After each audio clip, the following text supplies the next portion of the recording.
আল্লাহ রাব্বুল আলামিন বলেন, হুদাল লিন্নাসি ওয়া বাইয়িনাতিম মিনাল হুদা ওয়াল ফুরকান। জোরে বলুন আল্লাহু আকবার। এই কোরআনটাকে আমি নাজিল করে দিয়েছি হুদাল লিন্নাস, মানব জাতি যাতে সঠিক পথ অনুসরণ করে নিজের জীবনটা সুন্দরভাবে চালাইতে পারে, নিজের পরিবারটাও সুন্দরভাবে চালাইতে পারে, নিজের সমাজটাও সুন্দরভাবে চালাইতে পারে, নিজের গ্রাম, নিজের শহর, নিজের দেশটাও, এমনকি গোটা মানব জাতি যাতে শান্তিতে থাকতে পারে, এই উদ্দেশ্য নিয়ে এই কোরআনকে মানুষের কাছে আমি নাজিল করেছি। কোন সুবহানাল্লাহ। আল্লাহ রাব্বুল আলামিন হযরত আদম আলাইহিস সালামকে পৃথিবীতে পাঠানোর সময় জানিয়ে দিলেন, কুল নাহবিতু মিনহা জামিআন ফাইম্মা ইয়াতিয়ান্নাকুম মিন্নি হুদা ফামান তাবিআ হুদায়া ফালা খাউফুন আলাইহিম ওয়ালা হুম ইয়াহজানুন। জোরে বলুন আল্লাহু আকবার। ও আদম, তুমি এবং তোমার সন্তান সন্ততি যারা আছো তারা সকলেই জান্নাত থেকে পৃথিবীর বুকে নেমে যাও। জেনে রাখবে আদম, এই পৃথিবীতে যখন তুমি চলে যাবে আমার পক্ষ থেকে হেদায়েতের বাণী তোমাদের নিকটে পৌঁছাবে।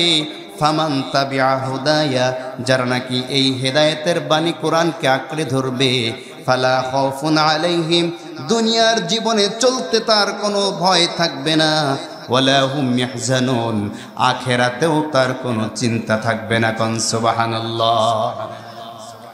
তাহলে বোঝা গেল দুনিয়ার জীবন এবং আখিরাতের জীবন, উভয় জীবনে যদি আমরা শান্তিতে থাকতে চাই, উভয় জীবনটাই যদি আমরা ভালো করতে চাই, তাহলে কোরআনে আল্লাহ যেই গাইডলাইন আমাদেরকে দিয়ে দিয়েছেন, এই গাইডলাইন মেনে যদি আমরা চলতে পারি তাহলে দুনিয়া এবং আখিরাত আমাদের জন্য সুন্দর হয়ে যাবে, ঠিক কিনা? পাশাপাশি আল্লাহ বলছেন, ওয়াল্লাযীনা কাফারু ওয়া কাযযাবু বিআয়াতিনা উলাইকা আসহাবুন নারি হুম ফিহা খালিদুন। জোরে বলুন আল্লাহু আকবার।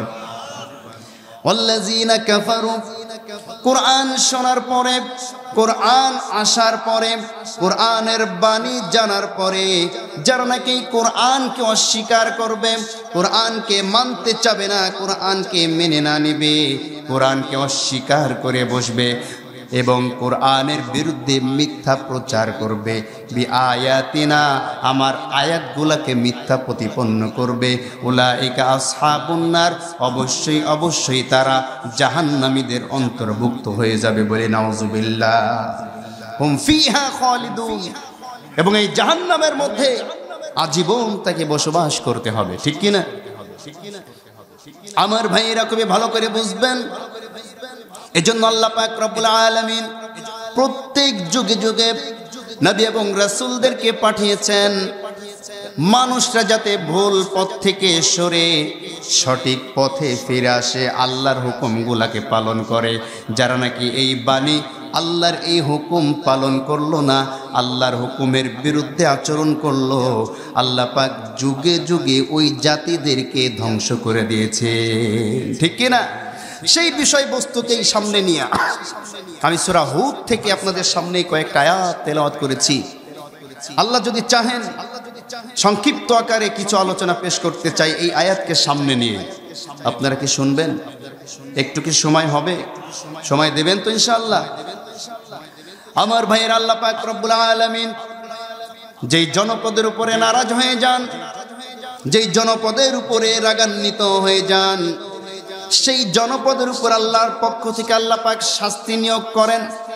এই শাস্তি ফেরেশতাদের মাধ্যমেই আল্লাহ পৃথিবীর বুকে পাঠান।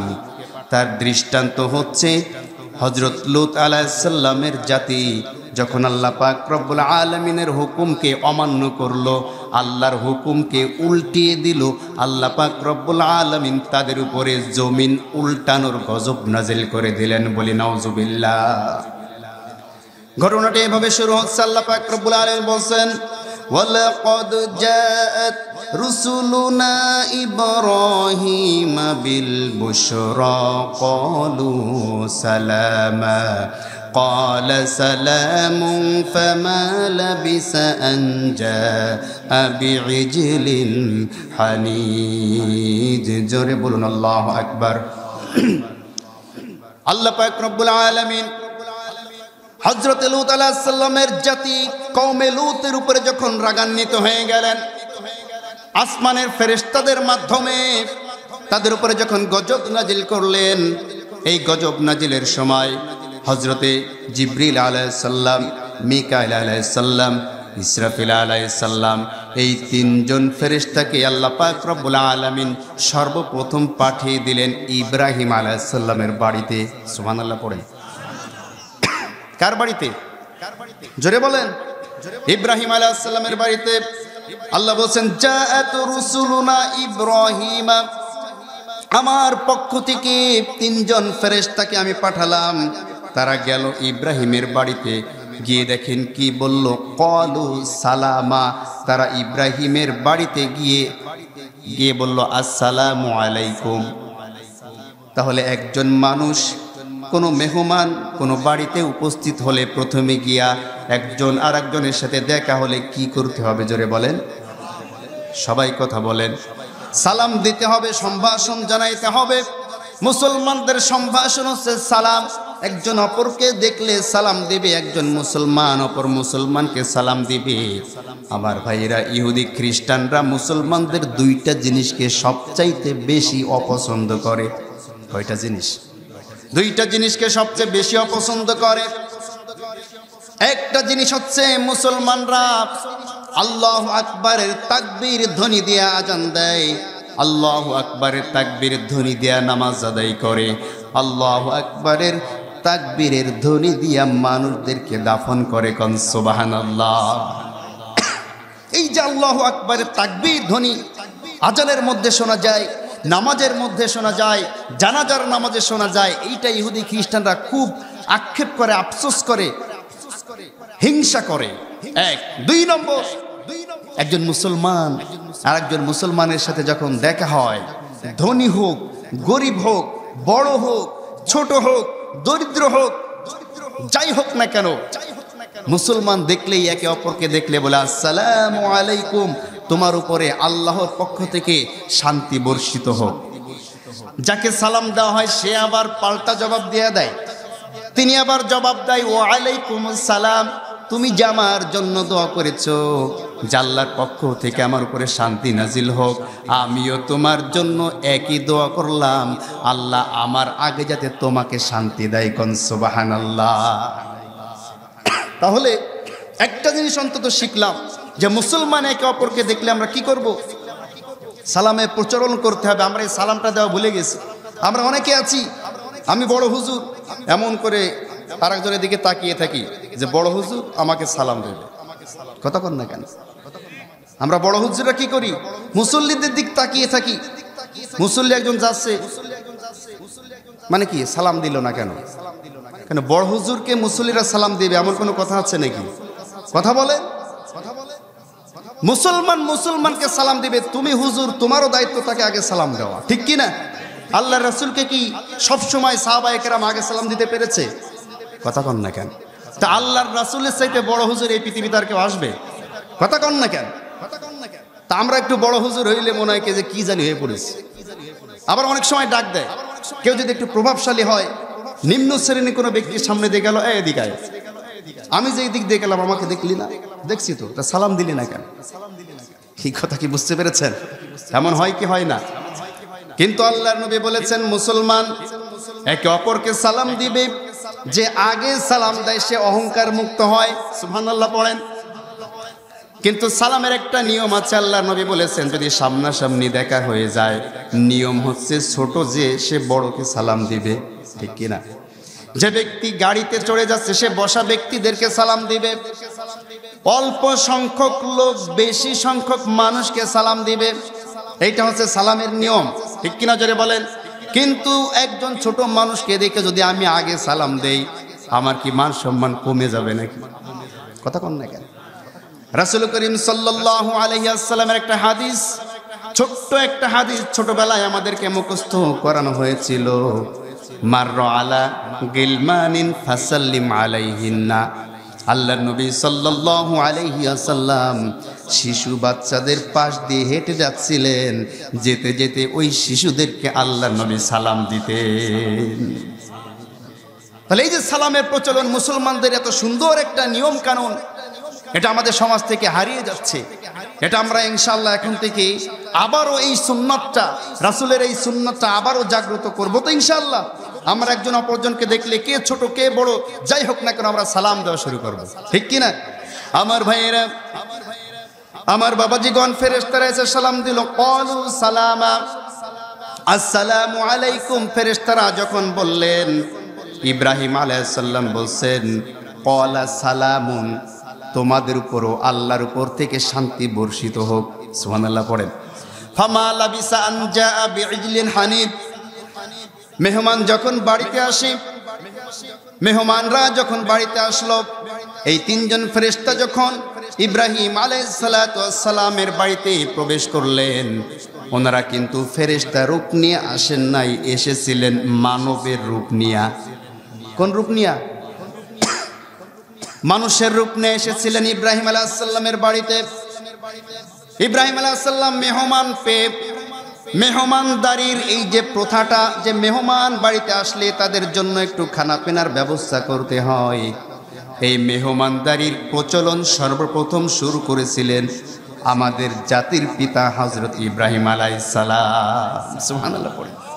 ইব্রাহিম আলাইহিস সালামের কুরতুবী, তাফসিরে কুরতুবের মধ্যে একটা ঘটনা উল্লেখ করা হয়েছে যে হযরত ইব্রাহিম আলাইহিস সালাম তিনি যখন খাবার খেতেন, প্রত্যেক ওয়াক্তে কোনো না কোনো মুসাফিরকে সাথে নিয়ে তিনি খাবার খেতেন। সুবহানাল্লাহ পড়েন। প্রত্যেক ওয়াক্তে কোনো না কোনো মুসাফিরকে সাথে নিয়ে তিনি খাবার খেতেন। তো একদিন দুপুরবেলায় খাবার সময় তিনি কোনো মুসাফিরকে পাচ্ছেন না। কোনো মুসাফিরকে যখন তিনি না পেলেন, রাস্তায় বাহির হয়ে গেলেন। বাহির হয়ে দেখলেন গাছের নিচে একজন মুসাফির বসে আছে।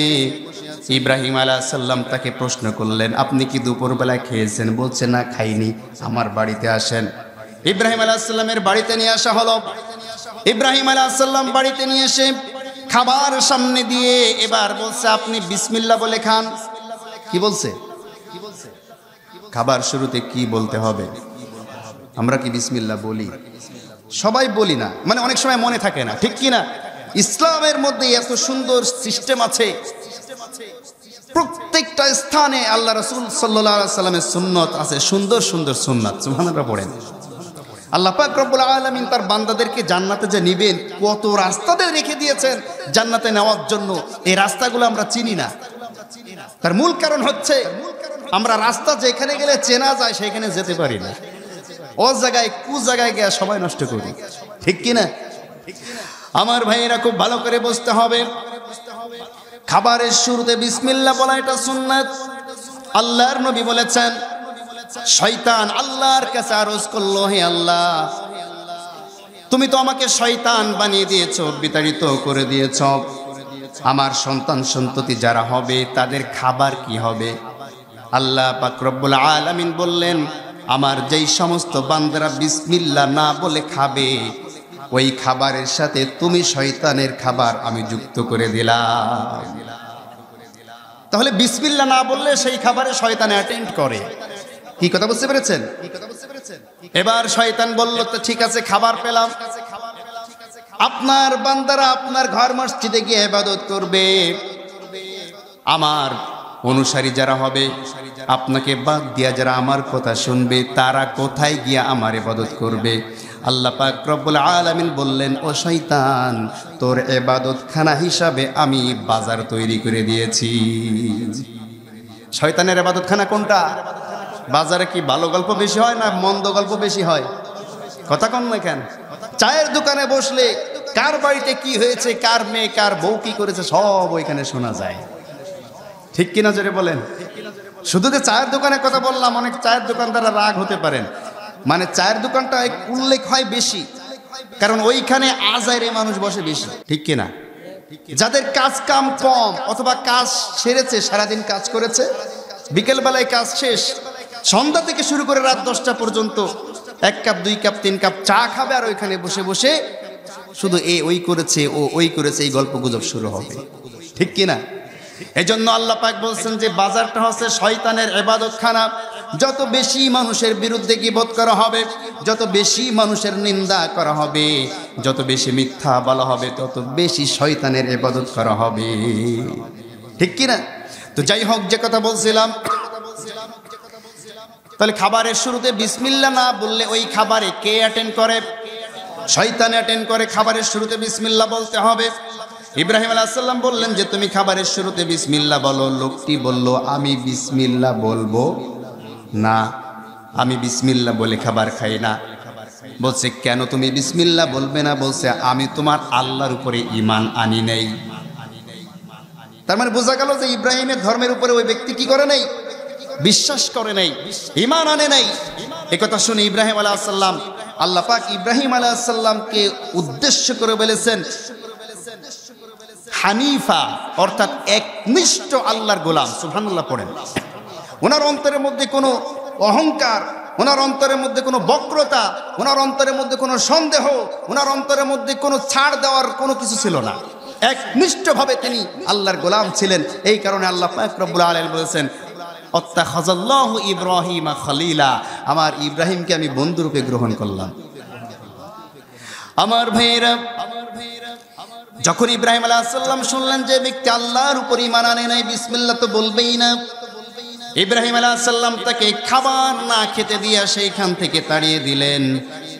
তাড়িয়ে দেওয়ার পরে লোকটি যখন চলে যাচ্ছিল, সাথে সাথে জিবরিল আলাইহিস সালাম এসে ইব্রাহিম আলাইহিস সালামকে বলছে, ইব্রাহিম, আল্লাহ পাক এই মাত্র আমাকে ওহী নাজিল করে পাঠালেন যে ইব্রাহিম তুমি শোনো, একবার মাত্র তোমার সামনে আমি আল্লাহকে অস্বীকার করার কারণে তুমি তাকে তাড়িয়ে দিয়েছো।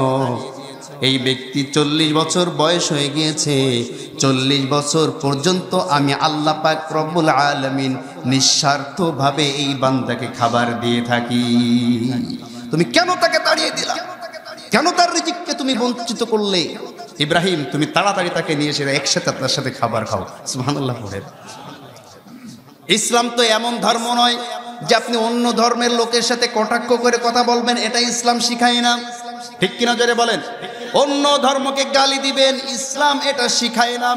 ইসলাম শিখায় নিজের ধর্ম সঠিকভাবে পালন করতে হবে, অন্য ধর্মের মানুষদের প্রতি শ্রদ্ধা রাখতে হবে, তাদেরকে পারলে দিনের দাওয়াত দিতে হবে, না পারলে চুপ থাকতে হবে, ঠিক কিনা? আমার ভাইরা, ইব্রাহিম আলাইহিস সালাম এই কথা শোনার সাথে সাথে উঠে দৌড় দিলেন। কিছু দূর গিয়ে লোকটাকে পেলেন, পাওয়ার সাথে সাথে ইব্রাহিম আলাইহিস সালাম গিয়ে বলছেন, ভাইজান আমার ভুল হয়ে গিয়েছে, আমি তোমাকে তাড়িয়ে দিয়েছি, খাবার খেতে দেই নাই, বিসমিল্লাহ বলো নাই, বিধায় রাগ হয়ে গিয়েছিল। তুমি এখনই আমার সাথে চলো, আমার সাথে তুমি খাবার খাবে। এবার বলেন তো, কাউকে যদি একবার খাবার থেকে তাড়িয়ে দেওয়া হয়, ওর পাও ধরে ওই খাবার খাওয়ানো যায় নাকি? কথা কম না কেন? মনে করেন যে একবারই বিবাহ হচ্ছে, কি হচ্ছে? বিবাহ হচ্ছে। বিবাহ বাড়িতে দাওয়াতি হোক আর বেদাওয়াতি হোক, মেহমান খেতে বসেছে, আপনি থেকে অপমান করে উঠিয়ে দিয়েছেন, ও জীবনে আর ওই বাড়ি খেতে আসবে? যদি আত্মীয় হয়, দোলাবাইও হয়, আর বোনকে বলবে যে তোর ওই বাড়ি যদি জীবনে যাস, তোর সাথে আমার কোনো সম্পর্ক নেই, ঠিক কিনা? তা এই ব্যক্তি অনেক রাগ হয়েছে, বলছে না আমি যাবই না, আমি খাওয়া শুরু করতে যাবো, এই সময় তুমি আমাকে তাড়িয়ে দিয়েছ, সুতরাং তোমার এই দাওয়াত আমি গ্রহণ করব না। এবার ইব্রাহিম আলাইহিস সালাম বারবার বলার পরে বলছেন, আচ্ছা ইব্রাহিম, সত্য করে বলো তো, তুমি কেন আমার কাছে আবার ফিরে আসলে আর বারবার আকুতি মিনতি করছো? এবার ইব্রাহিম আলাইহিস সালাম বলছেন, শোনো ভাই, আমি যখন তোমাকে তাড়িয়ে দিলাম, আল্লাহর পক্ষ থেকে জিবরিল আলাইহিস সালাম এসে আমাকে সংবাদ দিয়ে ধমক দিলেন, আল্লাহর ধমক, যে আল্লাহ পাক রব্বুল আলামিন তোমার পক্ষ থেকে আমাকে বলেছেন অমুক ব্যক্তিকে তুমি তাড়িয়ে দিয়ে ভুল কাজ করেছো, ইব্রাহিম, তাড়িয়ে দেওয়া তোমার ঠিক হয় নাই, সুতরাং আল্লাহ আবার অর্ডার দিয়েছেন তোমাকে নিয়ে খাইতে, এজন্য আমি আবারও তোমার কাছে অনুরোধ করতে এসেছি, মেহেরবানি করে আমার বাড়িতে চলে এসো। এ কথা শোনার সাথে সাথে ওই মুশরিক ব্যক্তিটা চোখের পানি ছেড়ে দিলেন। চোখের পানি ছেড়ে দিয়া আসমানের দিকে তাকিয়ে বলছেন যে আল্লাহ পাক রব্বুল আলামিন আমার মতো নগণ্য একজন মুশরিক যে কখনো আল্লাহ পাক রব্বুল আলামিনকে স্বীকার করে না। মুশরিক যারা, হিন্দু যারা, তারা কিন্তু আল্লাহ আছে এইটা জানে। জানে কি জানে না? জোরে বলেন। তারা জানে। আমার ভাইয়েরা, একটা উদাহরণ দিলে বুঝবেন। বর্তমান প্রধানমন্ত্রী বাংলাদেশের শেখ হাসিনা, তিনি আওয়ামী লীগের নৌকার প্রতীক নিয়ে শেখ হাসিনা প্রধানমন্ত্রী হয়েছেন, ঠিক কিনা? কিন্তু বিরোধী দল একজন আছে, বিএনপির নেতা যারা, তারা বিএনপি করে, তারা ধানের শীষ করে। আচ্ছা বলেন তো, ধানের শীষের পার্টিরা কি শেখ হাসিনাকে প্রধানমন্ত্রী মন থেকে মানে নাকি? কথা কন না কেন? মন থেকে বিএনপিরা কিন্তু শেখ হাসিনাকে প্রধানমন্ত্রী মানে না, কিন্তু শেখ হাসিনা যে প্রধানমন্ত্রী এইটা জানে কিনা? কথা কন না কেন? জানে কিন্তু মানে না। মুশরিকদের অবস্থাও কিন্তু এরকম, ঠিক কিনা? মুশরিকরাও খুব ভালোভাবে জানে যে স্রষ্টা একজন আছেন, রব একজন আছেন। এটা আমার কথা নয়, কোরআনের কথা। বলবো একটু। আল্লাহ রাব্বুল আলামিন বলেন, ওয়ালা ইন সাআলতাহুম মান খালাকাহুম লা ইয়াকুলুনাল্লাহ। জোরে বলুন আল্লাহু আকবার। ও নবী, আপনি যদি এই মুশরিকদেরকে প্রশ্ন করেন, মান খালাকাহুম, কে তোমাদেরকে সৃষ্টি করেছেন, তোমাদের স্রষ্টাকে, তারা উত্তর দিবে লা ইয়াকুলুনাল্লাহ, আমাদেরকে সৃষ্টি করেছেন আল্লাহ পাক রব্বুল আলামিন। তাইলে জানে যে স্রষ্টাকে। কথা বলছেন না কেন? খারাপ লাগতেছে বাবাজিরা? একটু কথা বলেন। আমাদের স্রষ্টাকে হিন্দুরা জানে না, বৌদ্ধরা জানে না, ইহুদিরা জানে না, খ্রিস্টানরা জানে না? জানে কিন্তু মানে না, ঠিক কিনা? মন থেকে মেনে নেয় না, আল্লাহর হুকুম পালন করে না, এই কারণেই তারা মুশরিক, ঠিক কিনা? জোরে বলেন। আমার ভাইরা, এই কারণে কাফের চোখের পানি ছেড়ে দেয়া বলছে, হারে এত বছর পর্যন্ত যে আল্লাহর নাফরমানি আমি করে এসেছি, সেই আল্লাহ পাক রব্বুল আলামিন, আমি গোলাম, আমি নগণ্য মানুষের খবরটাও রাখে। আমি কি খাই না না খাই এটা আমার নাম ধরে ইব্রাহিমের কাছে বলেছে। আমি আর একটু দেরি করব না, ইব্রাহিম তুমি এখনই আমাকে কালেমা পড়িয়ে দাও, আমি মুসলমান হয়ে গেলাম। আমার ভাইরা, আল্লাহ পাক রব্বুল আলামিন এই পৃথিবীর প্রত্যেকটা জিনিসের খবর রাখেন কি রাখেন না? প্রত্যেকটা জিনিসের খবর রাখেন। তো যে কথা বলছিলাম, ইব্রাহিম আলাইহিস সালাম ওই যে ফেরেশতা, মানুষ রূপী ফেরেশতাদেরকে যখন মেহমানদারির ব্যবস্থা করলেন, আল্লাহ পাক রব্বুল আলামিন বলছেন ইব্রাহিম আলাইহিস সালাম আনজা বিইজলিন হানিজ, তাদের সামনে একটা গরুর বাছুর ভোনা করে তাদের সামনে দিল। কি ভোনা করে? গরুর বাছুর ভোনা করে নিয়ে এসে তাদের সামনে দিয়েছে। আর ফেরেশতারা তো খায় নাকি? কথা খান না কেন? ফেরেশতারা কি খায়? যখন তাদের সামনে খাবার দেওয়া হলো, আল্লাহ পাক রব্বুল আলামিন বলেন, ফালাম্মা রাআ আইদিয়াহুম লা তাসিলু ইলাইহি নাকিরাহুম ওয়া আওজাসা মিনহুম খীফা ক্বালু লা তাখাফ ইন্না উরসিলনা ইলা কওমি লূত। জোরে বলুন আল্লাহু আকবার। ইব্রাহিম আলাইহিস সালাম খাবারটা দিয়া এবার চুপ করে বসে আছেন। তাকিয়ে দেখলেন যে ফেরেশতা যারা আছে, মানুষ যারা আছে, মেহমান যারা আছে, এরা খাবারের দিক তাকায়ও না, খাবার খায়ও না। শুধু তাদের হাতে একটু লাঠি ছিল, লোহার রডের মতন লাঠি। এই লাঠি দিয়ে একটা করে খুসা মেরে থুয়ে দিয়েছে, খায় না। এই অবস্থা যখন দেখেছে, আল্লাহ বলছেন যে ইব্রাহিম ফালাম্মা রাআহা, ইব্রাহিম যখন দেখলো আইদিয়াহুম লা তাসিলু ইলাইহি, এই খাবারে হাত দেয় না, নাকিরহুম, তখন ইব্রাহিম আলাইহিস সালাম মানে শঙ্কিত হয়ে পড়লেন। কারণ হচ্ছে ওই সময়কার নিয়ম ছিল যে যদি কোনো মাস্তান, যদি কোনো ডাকাত কোনো বাড়িতে ডাকাতি করার উদ্দেশ্যে আসতো, তাহলে ওই বাড়ির এক ফোঁটা পানিও তারা পান করতো না। কথা বুঝতে পেরেছেন? এই কারণে ইব্রাহিম আলাইহিস সালাম তাদেরকে খাবার দেওয়ার পরে যখন তারা হাত গুটিয়ে বসে থাকলো, খাবার ছিল না, নাকিরহুম ওয়া আওজাসা মিনহুম খিফা। ইব্রাহিম আলাইহিস সালাম আতঙ্কিত হয়ে গেলেন, ভয়ে তিনি থরথর করে কাঁপতে লাগলেন। আহারে, এখনই বুঝি ডাকাতি শুরু হয়ে যাবে, রাহাজানি শুরু হয়ে যাবে, ঠিক কি না? এই অবস্থা দেখে ওই ফেরেশতারা, ওনারা তো ফেরেশতা, ওনারা তো মানুষ না, ঠিক কি না? এবার ওই অবস্থা দেখার পরে ফেরেশতারা ইব্রাহিম আলাইহিস সালামকে বলছেন, ইব্রাহিম, ক্বালু লা তাখাফ, তোমার ভয় পাওয়ার কোনো কারণ নাই। ইন্না, আমরা যারা আসছি, উরসিলনা ইলা কওমি লূত, আমরা তো আল্লাহর পক্ষ থেকে এসেছি, আমরা মানুষ না, আমরা ফেরেশতা। উরসিলনা ইলা কওমি লূত, আমরা ওই কওমে লূত সম্প্রদায়ের জন্য প্রেরিত হয়েছি, যেই কওমে লূত আল্লাহর সোজা আইনটাকে উল্টায়া দিয়েছে। আল্লাহর সোজা আইন কওমে লূত জাতি উল্টিয়ে দিয়েছে। কেমনে উল্টিয়েছে? আল্লাহ বলেছেন যে বিবাহ করতে হবে পুরুষ মহিলাকে, ঠিক কিনা? পুরুষ কাকে বিবাহ করবে? মহিলাকে। মহিলা পুরুষকে বিবাহ করবে। এই আইনটা কার? আল্লাহর।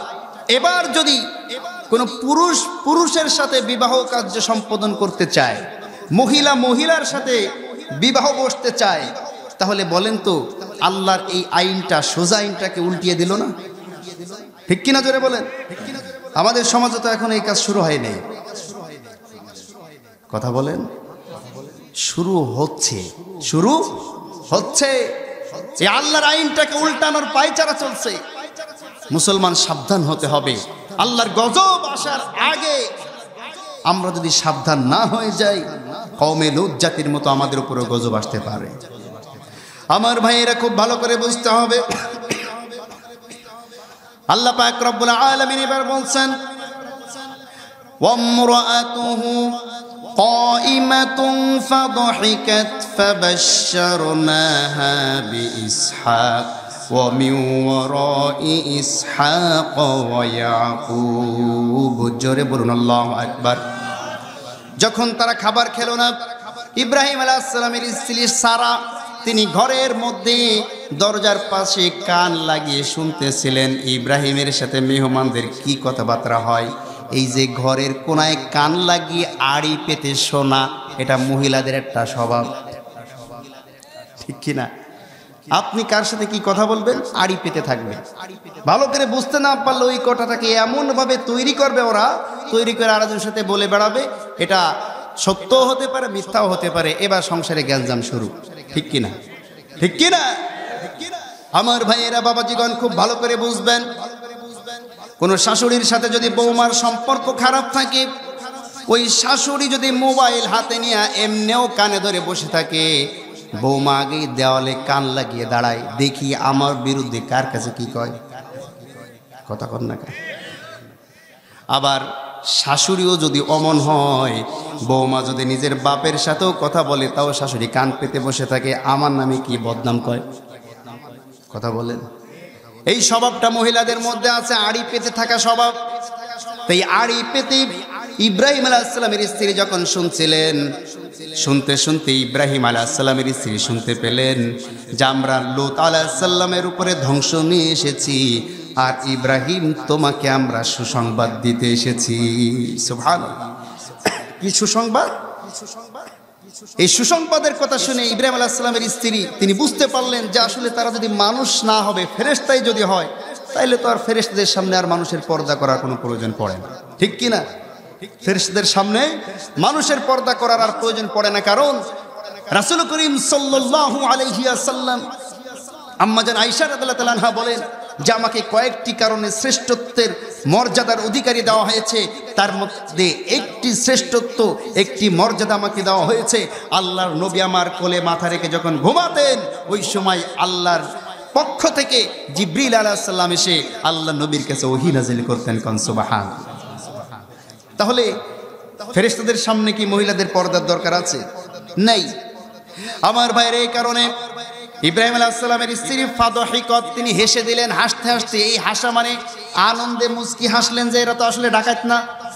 এতক্ষণ যে ভয়ে ভয়ে ঘরের মধ্যে আড়ি পেতেছিলেন, ভয়টা কেটে গিয়েছে। আসলে এরা তো মানুষ না, ডাকাতও না, এরা তো আল্লাহর ফেরেশতা। সুবহানাল্লাহ পড়েন।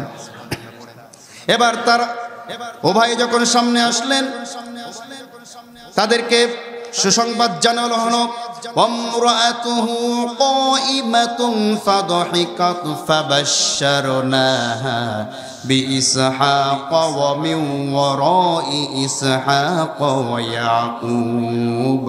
জোরে বলুন আল্লাহু আকবার। ইব্রাহিম আলাইহিস সালামকে বলছে, ইব্রাহিম শোনো, আল্লাহর পক্ষ থেকে সুসংবাদ গ্রহণ করো। আল্লাহ পাক তোমাকে একটি পুত্র সন্তান দান করবেন, যার নাম হবে ইসহাক। সুবহানাল্লাহ পড়ে। আর ইসহাকের একটা পুত্র হবে, তার নাম হবে ইয়াকুব। এই ইয়াকুবের পক্ষ থেকে, ইসহাকের পরিবার থেকে হাজার হাজার বনি ইসরাইল নবী আল্লাহ পাক এই পৃথিবীর বুকে পাঠাবেন। কোন সুবহানাল্লাহ।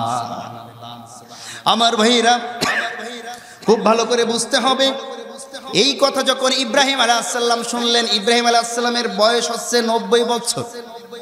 কত বছর? মোটামুটি যুবক নাকি? কথা কন না কেন? 90 বছরে আমরা কি বৃদ্ধ হই না যুবক হই? ইব্রাহিম আলাইহিস সালামের স্ত্রী বয়সও ঠিক তেমন কাছাকাছি, কারণ ইব্রাহিম আলাইহিস সালামের স্ত্রী উনি ছিল ওনার চাচাতো বোন। কথা বুঝতে পেরেছেন?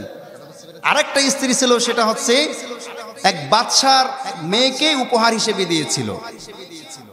কথা বোঝা গিয়েছে? তার নাম হাজেরা। তার নাম কি? হাজেরা।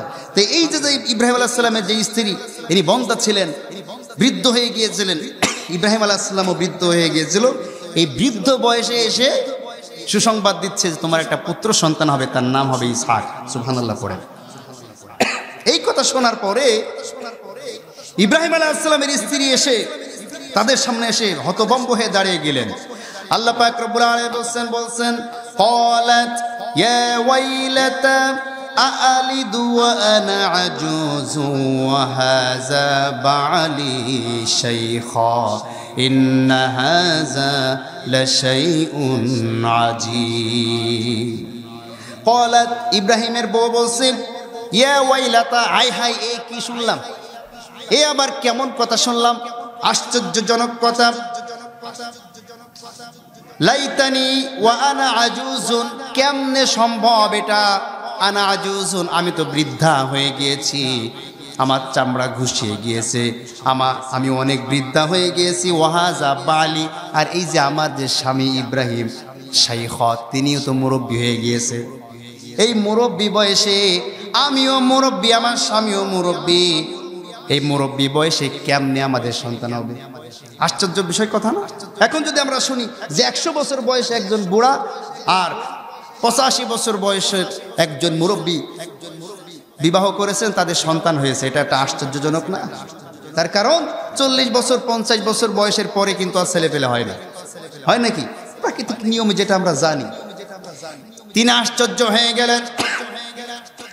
ফেরেশতারা ডাক দিয়া বলছেন, ক্বালু আতা'জাবিনা মিন আমরিল্লাহ ওয়া রাহমাতুল্লাহি ওয়া বারাকাতুহু আলাইকুম আহলাল বাইত ইন্নাহু হামিদুম মাজিদ। জোরে বলুন আল্লাহু আকবার।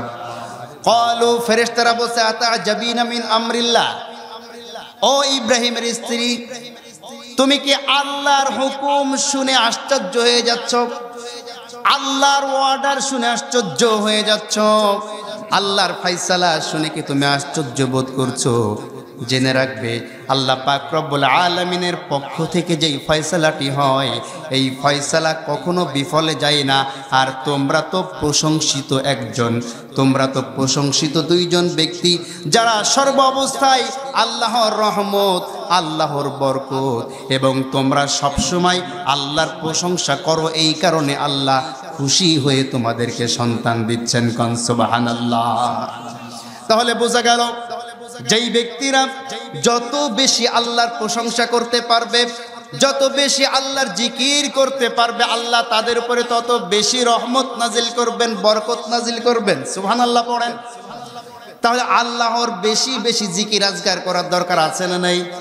একটুখানি জিকির করেন, সুবহানাল্লাহ ওয়ালহামদুলিল্লাহ লা ইলাহা লা ইলাহা ইল্লাল্লাহু মুহাম্মাদুর রাসূলুল্লাহ। আমার ভাইরা, এবার ইব্রাহিম আলাইহিস সালাম তাদের সাথে একটু বিতর্কে লিপ্ত হলেন, একটু ঝগড়ায় লিপ্ত হলেন। তার কারণ যে কওমে লূতের উপরে আযাবের কথা বলা হলো, শাস্তির কথা বলা হলো। লূত আলাইহিস সালাম ছিলেন ইব্রাহিম আলাইহিস সালামের নিজের আপন ভাইয়ের ছেলে। তার মানে কি? ভাতিজা। ইব্রাহিম আলাইহিস সালামের ভাতিজা ছিলেন হযরত লূত আলাইহিস সালাম। তাই নিজের ভাতিজার প্রতি মনের মধ্যে একটা মহব্বত আছে, মায়া আছে না? ইব্রাহিম আলাইহিস সালামই লালন পালন করেছিলেন লূত আলাইহিস সালামকে। এমনিতে ভাতিজা ভাইয়ের ছেলে আরো নিজের ঘরে লালন পালন করেছেন, তার প্রতি তো মহব্বত আরো বেশি, ঠিক কি না?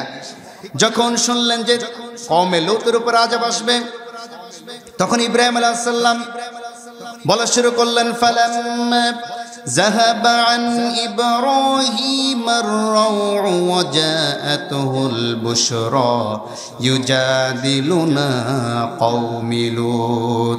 ইব্রাহিম আলাইহিস সালাম তখন বললেন, তোমরা যে আমার ভাতিজার উপরে আযাব নিয়ে এসছো, আমাকে যতই সুসংবাদ দাও, আমার ভাতিজার উপরে যে বিপদ আসছে, এই বিপদের কথা শুনে কেমনে তোমাদের কথায় আমি খুশি হতে পারি? বলেন তো, কেউ কি খুশি হতে পারে নাকি? যদি আপনাকে বলা হয় আপনাকে 1 কোটি টাকা এখন দেওয়া হবে, কিন্তু আপনার একটা ছেলেকে মেরে ফেলা হবে, কেউ কি রাজি হবে? কথা কন না কেন? দরকার 1 কোটি টাকা আমি তোমার দেবো, তাও আমার ছেলেরা বাঁচাই দাও, এমন কথা বলে কি বলে না? জোরে বলেন। কিছুদিন আগে মাদ্রাসার একটা ছোট বাচ্চাকে ধরে নিয়ে অপহরণ করে নিয়ে যাওয়া হলো। নিয়ে যাওয়ার পরে এবার ফোন করা হলো যে তোর ছেলেকে যদি বাঁচাইতে চাস 3 লাখ টাকা দে। তা বলছে 3 লাখ কেন, আরো বেশি দেবো, আমার ছেলেকে ছেড়ে দাও। টাকা দিয়ে আসছে, ছেলেকে মেরে